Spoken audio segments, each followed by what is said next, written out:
Thing that we are going to discuss about the properties of the composite material.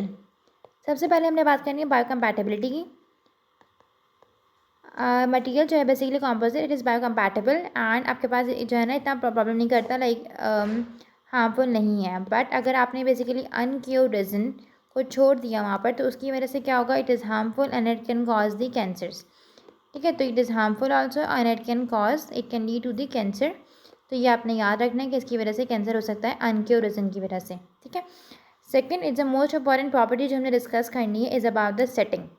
अब setting में मेरे पास आता है दो कंपोनेंट। सबसे पहले हम बात करेंगे वर्किंग की and then second is basically setting के अंदर हमने बात करनी है working time and the setting time.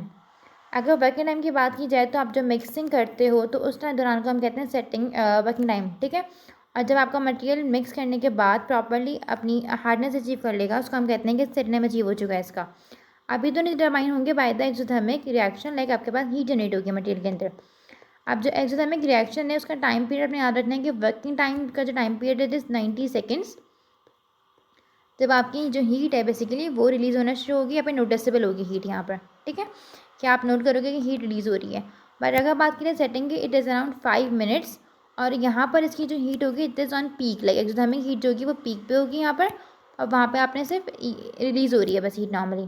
ठीक है, तो ये आपके पास आती है सेटिंग एंड बायोकम्पैटिबिलिटी। नेक्स्ट हम बात करेंगे यहाँ पर that is your light. Like आपके पास लाइट की वजह से जो एक्टिवेशन होती है उसको हमने नाम दिया हुआ है लाइट एक्टिवेशन। जो कंपोनेंट जो लाइट एक्टिवेट हो रहे हैं उसको हम कहते हैं command setting. Like for example आप लाइट एक्टिवेशन कर रहे हो, तो जब आप लाइट ऐड करोगे तभी क्योरिंग होगी ना, लाइट की वजह से क्योर होगा वो, तो इसको हमने नाम दिया हुआ है कमांड सेटिंग का। The term that we use is the command setting. और अब लाइट जब आप सोर्स ऐड कर रहे हो लाइट की, ऑब्वियसली उसकी कुछ डेप्थ होनी चाहिए। ठीक है, second is basically depth light की एक्टिवेशन के लिए। ठीक है, अब जब आप मटेरियल को क्योर करोगे, फॉर एग्जांपल अभी कैविटी प्रिपरेशन आपने की हुई है, यहाँ पर आप कैविटी अपनी प्रिपेयर कर रहे हो। ठीक है, तो जब आप लैम्प ऐड करोगे अपना, तो आपने लैम्प से कुछ लाइक आपकी सोर्स होगी लाइट की। यहाँ पर अगर मैं लैम्प ऐड कर रही हूँ, यहाँ पर मेरे लैम्प है सपोज, तो मैंने क्या करें, मैंने यहाँ पर कुछ जो बेसिकली मेरे पास जो है ना डेप्थ कितनी ज़्यादा आएगी। लाइक फॉर एग्जाम्पल अगर मैं बात करूँ कि मेरे पास अगर मुझे प्रॉपर्ली क्योर करना पड़ेगा, तो मैं क्या करूँगी, मैं यहाँ पर लाइक इंक्रीमेंट्स में इसको ऐड कर रही हूँ सीलिंग है। ठीक है, सो डैट मेरी जो लेंथ है वो जो डेप्थ है बेसिकली क्योरिंग की, वो लाइट पेनिट्रेट कर जाए वहाँ से। ठीक है, और मैं इंक्रीमेंटल लेयर्स ऐड करूँगी यहाँ पर सीलिंग, सो डैट मेरा प्रॉपर एक एक लेयर जो है बेसिकली वो क्योर होती है। और इसीलिए इसकी अंदर इंपॉर्टेंट प्रॉपर्टी आती है थिकनेस की भी। लाइक आपने जब आप मटेरियल इंसर्ट करोगे तो प्रॉपर थिकनेस होनी चाहिए उसकी, बहुत ज़्यादा नहीं होनी चाहिए। ठीक है, अगर थिकनेस ज़्यादा होगी उसकी वजह से क्या होगा, आपके पास लाइट पेनिट्रेट नहीं करेगी, और जब लाइट पेनिट्रेट नहीं करेगी तो आपका मटेरियल सेट नहीं होगा, और उसके अंदर अनरिएक्टेड लाइक जो अनक्योर्ड रेजन है वो रह जाएगा and it will cause the harm. ठीक है, तो ये आपके पास लाइट एक्टिवेशन के बारे में हो गया। अब हमारे पास कुछ एक और टेस्ट होता है बेसिकली। इस लाइट क्योर को सेट करने के लिए हम एक टेस्ट करते हैं जो हमें ISO ने बताया, that is your scrap test. ये आपने याद रखने for this MCQ point of view. Scrap test basically measure करता है डेप्थ ऑफ क्योर को। ठीक है, is use to measure the depth of cure. Depth of cure को मेजर करेगा आपके पास लाइट एक्टिवेशन की कितनी डेप्थ आपके पास होनी चाहिए, यह मेजर करते हैं by the help of the scrap test. ठीक है, अच्छा अगर मैं बात करूँ स्क्रैप टेस्ट की लाइक वैल्यू कितनी होती है, तो आपके पास it should be like not less than 2 millimetre. ठीक है, तो डेप्थ ऑफ क्योर जो है बेसिकली अब 2 मिलीमीटर से ज़्यादा कम ज़्यादा नहीं होती है, तो it is less than 2 millimetre. ये भी आपके MCQ पॉइंट ऑफ व्यू से इंपॉर्टेंट है, ये MCQ में पूछ सकते हैं। एंड फॉर अगर आपके पास कोई ओपेक मटेरियल है, ठीक है, अगर आप ओपेक मटेरियल यूज़ करोगे तो उसमें क्या होगा, अगर आप कोई ओपेक मटेरियल यूज़ कर रहे हो तो उसमें क्या होगा, मेरे पास यहाँ पर ओपेक मटेरियल के लिए हमें चाहिए लेस देन 1 मिलीमीटर भी एक्सेप्टेबल है। ठीक है, like it is allowed lower than 1 millimetre. How long you will apply the light, तो आपने बेसिकली 10 to 30 सेकेंड्स के लिए लाइट अप्लाई करनी है to the composite, so that आपका क्योरिंग हो जाए। ठीक है, सेकेंड अब लाइट की डायरेक्शन क्या होनी चाहिए, तो बेसिकली आपने मल्टी डायरेक्शनल लाइक आपने एवरी डायरेक्शन में लाइट को फ्लो करवाना है। ठीक है, ताकि बेसिकली सो दैट इशू ना हो और वो हर डायरेक्शन से आपके पास क्योर हो जाए।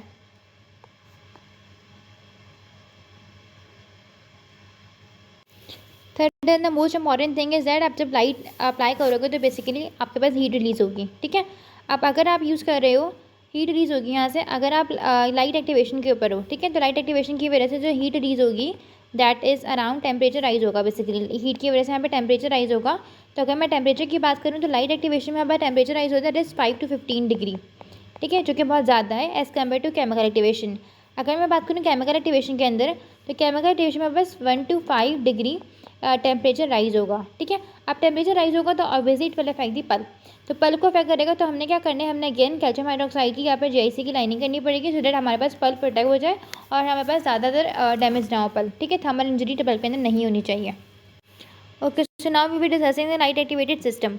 सबसे पहले लाइट एक्टिवेटेड सिस्टम में आती क्या की लाइट लैंप बताए थे मैंने आपको ना। तो जो लैंप मैंने बताए थे इसमें कॉर्ड्स हो गया आपके पास, इसके अलावा हमारे पास प्लाज्मा आर्क या फिर LED लाइट्स हैं। तो ये डिफरेंट जो सिस्टम्स हैं हमने ये डिस्कस करना है अभी। लाइट एक्टिवेटेड सिस्टम हम डिस्कस करेंगे सबसे पहले। ओके, तो I told you about the light activation system lamp. अब हमने पढ़ा था यहाँ पे क्वार्ट्स के बारे में, ठीक है, हेलोजन बल्ब्स, जो कि आपके पास क्वार्ट्स स्टैंड फॉर QTH, जिसमें हमारे पास आता है quartz halogen tungsten halogen bulb, tungsten halogen bulb. इसका ड्रॉबैक ये आ रहा था कि ये एक तो ये मसला यहाँ पर ये था कि इसकी लाइफ स्पैन बहुत ज़्यादा कम थी, ठीक है। अब लाइफ स्पैन कम का मतलब है कि आपको जल्दी डिस्कार्ड करना पड़ेगा इसको, ठीक है, आपको लैम्प चेंज करना पड़ेगा। सेकंड यहाँ पर यह मसला था कि इसकी क्वालिटी ऑफ लाइट जो है बेसिकली वो भी इतनी ज़्यादा अच्छी नहीं है, ठीक है। थर्ड, हमने यहाँ पे फिल्टर सेट करने पड़े थे बिकॉज अगर आप लाइट में फिल्टर सेट नहीं करोगे तो आपकी ज़्यादा क्यूरिंग अगर लाइट हो गई तो वो भी प्रॉब्लम करेगी, ठीक है। अब आपके पास दो फॉर्म में अवेलेबल था मेरे पास ये। सबसे पहला आता है इसमें फाइबर ऑप्टिक।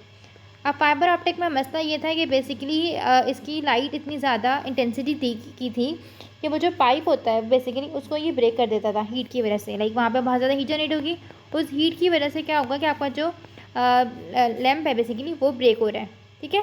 जो बेसिकली वायर है जहाँ से आपकी लाइट रिलीज हो रही है वो बेसिकली ब्रेक हो रहा है वहाँ पे, ठीक है। सेकेंड आपके पास हमारे पास आ रहा है हेलोजन बल्ब का भी, जो कि बेसिकली चीपर ऑप्शन है than the fibre optics. Second lamp जो हमने यहाँ पे यूज़ करना है जैसे प्लाज्मा आर्क का लैम्प है बेसिकली यहाँ पर, और इसमें जो बल्ब यूज़ होगा इट इज़ ज़ेनॉन बल्ब। इसका एडवांटेज ये है कि बेसिकली यहाँ पर आपके पास डेप्थ ऑफ क्यूर जो है वो ज़्यादा है, ठीक है, डेप्थ ऑफ क्यूर इसकी मेरे पास ज़्यादा होती है। दूसरा इसका एडवांटेज यहाँ पर ये है कि इसका टाइम कम लगेगा, like for example 2 to 3 seconds में आपका क्यूरिंग हो जाएगी। दैट इज़ मतलब ये है कि बेसिकली आपका टाइम सेव कर रहा है, ठीक है, दिस सेव टाइम। बट इसका ड्रॉबैक आपके पास अगेन ये आएगा कि हीट प्रोड्यूस करता है ये भी, ठीक है। जब हीट प्रोड्यूस होगी तो क्या होगा, उसकी वजह से पल्प इंजरी होगी, थर्मल इंजरी कॉज करवाएगा, तो हीट प्रोड्यूस करवा रहा है ये, ठीक है, हीट प्रॉब्लम आ रही है यहाँ पर, हीट प्रोड्यूस होगी। अब हम थर्ड बात करेंगे लेज़र की। लेज़र में जो बल्ब हमने यहाँ पर यूज़ करना है that is argon bulb, argon या फिर आप ब्लू लाइट बेसिकली लेज़र में यूज़ करते हैं हम। अब इसके अंदर बेसिकली आपके पास फिल्टर भी यूज़ होते हैं सो दैट आप इजीली इंटेंसिटी मैनेज कर सकते हो। इसका एडवांटेज क्या है कि बेसिकली आपके पास यहाँ पर नैरो वेवलेंथ है, ठीक है, लाइक जो आपकी लाइट की वेवलेंथ होती है दैट इज़ नैरो, मैंने वेवलेंथ बताई नहीं है बट यहाँ पे 470 की नॉर्मल आपके पास वेवलेंथ आती है, ठीक है, 470 की आपने याद रखना है वेवलेंथ कितनी होती है लाइट की। सेकेंड इसका एडवांटेज ये है कि आपको इसको आसानी से डिस्टेंस से क्योर कर सकते हैं, cure from the distance, like आप दूर रख के इसको डिस्टेंस से बेसिकली क्योर कर लोगे, that is also advantage. Disadvantage इसका क्या आएगा कि आपके पास यहाँ पर एक्सपेंसिव है लेज़र ऑब्वियसली, तो एक तो हो गया कि एक्सपेंसिव है ये। सेकेंड इसके अंदर पोटेंशियल हैज़र्ड्स होते हैं, ठीक है, तो वो भी प्रॉब्लम है बेसिकली। एंड थर्ड इसमें भी आपके पास हीट प्रोड्यूस होगी यहाँ पर, ठीक है। और थर्ड ड्रॉबैक ऐसा क्या है कि यहाँ पर ये हीट प्रोड्यूस कर रहा है। ये तीन इनके ड्रॉबैक्स हो गए आपके पास किसके, लेजर के। और एडवांटेज क्या है कि नैरो वेवलेंथ है एंड क्योर कर सकते हो हम डिस्टेंस। अब लास्ट बात करते हैं हम LED लाइट्स की।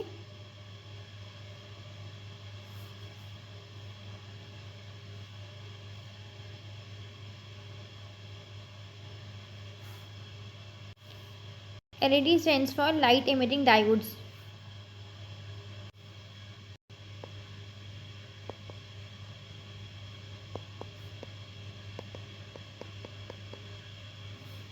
इसमें भी हमने गेन्स फिल्टर यूज़ करना है फॉर द लाइट के लिए। एंड यहाँ पर आपके पास जो है ना डायोड जो बेसिकली यूज़ होंगे ये, इसमें क्या मतलब है इसका, बेसिकली आपने यहाँ पे यूज़ करना है गैलियम नाइट्राइड और इसके अलावा सफ़ायर बेसिकली एल्यूमिनियम ऑक्साइड, ठीक है, एल्यूमिनियम हाइड्रोक्साइड को कहते हैं हम लोग। अब यहाँ पे डिफरेंट डायोड यूज़ हुए में ये, इसके एडवांटेज क्या कहेंगे हम लोग यहाँ पर कि बेसिकली इसके अंदर आपका करंट कम से कम यूज़ होगा, लाइक लो करंट यूज़ कर सकते हो आप यहाँ पर। ठीक है, सेकेंड इसका एडवांटेज है मेरे पास कि ये पोर्टेबल होता है, और विच इट इज़ लेज़र, तो ये वायरलेस होता है, पोर्टेबल होता है ये। ठीक है, इट इज़ वायरलेस। थर्ड, यहाँ पर एक मोस्ट इंपॉर्टेंट टॉपिक है कि यहाँ पे आपके पास ऑलमोस्ट ना होने के बराबर यहाँ पे लेस हीट प्रोड्यूस होगी, इट प्रोड्यूसेस लेस हीट।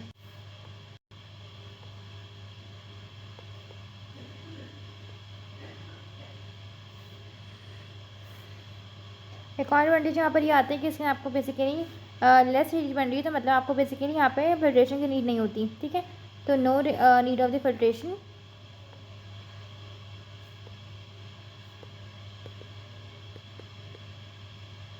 ये हमने डिस्कस किए हैं बेसिकली आपके पास लाइम के बारे में।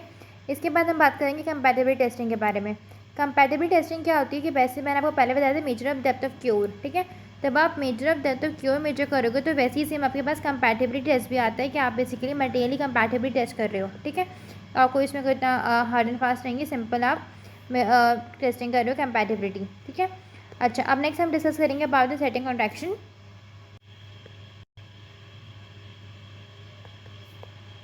मैंने पहले भी बताया था कि रेज़न में कॉन्ट्रैक्शन हो रही है, तो अगर रेज़न की बात की जाए, ठीक है, रेज़न के अंदर ऑलमोस्ट मेरे पास 6% कॉन्ट्रैक्शन हो रही थी रेज़न में, but as compare to that composites के अंदर हमारे पास 1.5 to 3% कॉम्पोजिट के अंदर कॉन्ट्रैक्शन होती है, सेटिंग कॉन्ट्रैक्शन। ठीक है, 1.5 to 3%, और वो भी हमने बेसिकली फिलर्स यूज़ करके हम इसको भी रिड्यूस कर लेते हैं। ठीक है, 1.5 to 3% यूज़ होती है ये। अब आप इसको कैसे बेसिकली प्रिवेंट करोगे, बाय इंक्रीमेंटल लेयर, जो मैं पहले ही बता चुकी हूँ। ठीक है, बाय इंक्रीमेंटल लेयर्स। अब आपने जो इंक्रीमेंटल लेयर्स ऐड की हैं बेसिकली, ये मैंने कहा था कि आपने सबसे पहली जो लेयर होगी दैट इज़ 0.5 मिलीमीटर की होती है सबसे पहली लेयर। ठीक है, उसके बाद फिर जब आप नेक्स्ट लेयर्स ऐड करोगे दैट इज़ फॉर अबाउट, आपने सारी लेयर्स ऐड करनी है वो डायगनली, या फिर आप इसको बोलो ऑब्लिकली। ठीक है, ये जो मैं बना रही हूँ इस तरीके से आपने ऑब्लिकली अपनी जो लेयर्स हैं बेसिकली कॉम्पोजिट की इंक्रीमेंटल लेयर्स में ऐड करना है इसको।